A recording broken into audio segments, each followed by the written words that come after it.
ಆದೇಶ ಮಾಡಿದ್ದಾರೆ. ಈ ದೇಶದ ಉಚ್ಚ ನ್ಯಾಯಾಲಯದ ತೀರ್ಪನ್ನು ನಾವೆಲ್ಲ ಕೂಡ ಒಪ್ಕೊಳ್ಬೇಕಾಗ್ತದೆ. ಅದು ಯಾರದೇ ವಿಚಾರದಲ್ಲಿರಲಿ. ಉಚ್ಚ ನ್ಯಾಯಾಲಯ ಅಂದರೆ ಇವತ್ತು supreme court, it is the law of the land.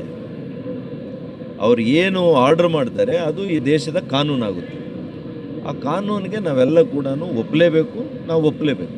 ಯಾರ ವಿರುದ್ಧ ಆದರೂ ಬರಲಿ ಅದನ್ನು ನಾವೆಲ್ಲ ಕೂಡ ತಲೆಬಾಗಿ ನಾವು ಅದನ್ನು ಒಪ್ಕೋಬೇಕಾಗ್ತದೆ. ಮತ್ತು ಕಾನೂನಿನ ಸುವ್ಯವಸ್ಥೆ ಮತ್ತು ವ್ಯವಸ್ಥೆಗಳ ಬಗ್ಗೆ ಕೂಡ ಅದರಲ್ಲಿ ಕೂಡ ವಿಶೇಷವಾಗಿ ಜೈಲಲ್ಲಿ ಯಾವ ರೀತಿ ಇಲ್ಲಿ ಕ್ರಮಗಳಾಗಿದ್ದಾವೆ ಅನ್ನೋದನ್ನು ಕೂಡ ಉಲ್ಲೇಖ ಮಾಡಿದ್ದಾರೆ.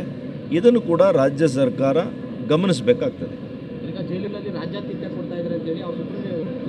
ಅದನ್ನೇ ಗೃಹ ಸಚಿವರು ಈ ರಾಜ್ಯ ಸರ್ಕಾರ ಪರಮೋಚ್ಚ ನ್ಯಾಯಾಲಯ ಏನು ಹೇಳಿದೆ ಅವರ ಆದೇಶವನ್ನಾದರೂ ನೋಡಿ ಬುದ್ಧಿ ತಗೊಳ್ಳಿ ಅಂತ ಹೇಳ್ತೇನೆ.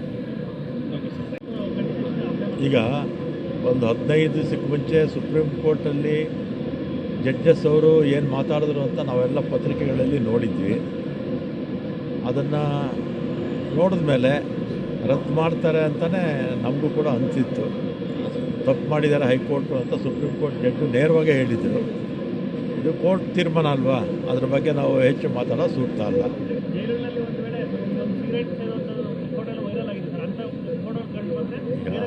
ಜೈಲುಗಳಲ್ಲಿ ಇನ್ನೂ ಸಾಕಷ್ಟು ಸುಧಾರಣೆ ಆಗಬೇಕು.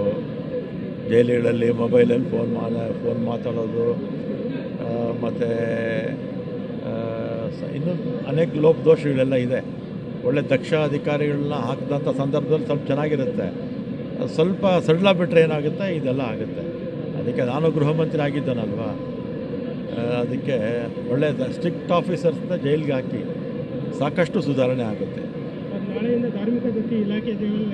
ಪ್ಲಾಸ್ಟಿಕ್ಕು 15ನೇ ತಾರೀಕಿಂದ ನಮ್ಮ ಮುಜರಾಯಿ ದೇವಸ್ಥಾನಗಳಲ್ಲಿ